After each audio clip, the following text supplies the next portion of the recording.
Siapa saja sih yang bisa sombong itu, Mas? Jadi gini, orang itu dari punya sepeda terus punya motor, dia mulai muncul kesombongan. Dari punya motor menjadi punya mobil, tambah lagi kesombongan. Jadi dia terancam sebenarnya oleh kelemahan jiwa. Jadi setiap akses yang naik, akses yang berkembang, itu resikonya karena dia harus diwadahi oleh jiwa manusia yang lemah, maka eksesnya adalah kesombongan itu, keangkuhan. Jadi singkat kata, makin kita kaya, makin terancam untuk hancur oleh kesombongan. Dan ini bukan hanya soal kaya, makin pinter juga biasanya makin sombong, Mas.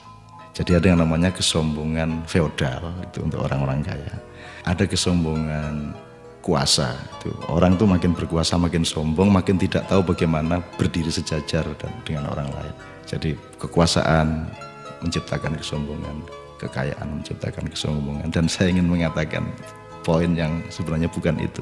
Kepandaian juga sangat berbahaya untuk memunculkan kesombongan kita. Dalam bahasa populer kita sebut keangkuhan intelektual.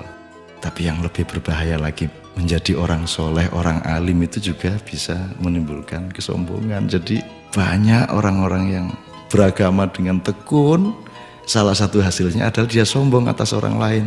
Diam-diam selalu merasa lebih hebat dari orang lain, lebih masuk surga daripada orang lain, lebih diterima Allah oleh orang lain. Jadi teman-teman sekalian, sesungguhnya ajaran yang paling dahsyat keindahannya adalah ajaran mengenai tawadhu, ajaran mengenai kerendahan hati. Jadi orang sholat, orang beribadah itu adalah latihan untuk mencampakkan diri, bukan untuk mengunggul dan menegakkan diri. Mencampakkan diri di hadapan Allah. Kita bersujud-sujud tersungkur-sungkur supaya kita siap untuk berlaku rendah hati kepada siapapun. Karena sekarang ini betul-betul bukan hanya orang kaya, bukan hanya orang kuasa, bukan hanya orang pintar, tapi orang alim juga sombong. Itu namanya kesombongan kesombongan orang alim. Jadi tidak lantas kita jangan jadi alim supaya tidak sombong, atau jangan tidak kaya supaya tidak sombong, tidak begitu. Tapi kayalah, tapi tidak usah sombong. Kuasalah, tapi rendah hati.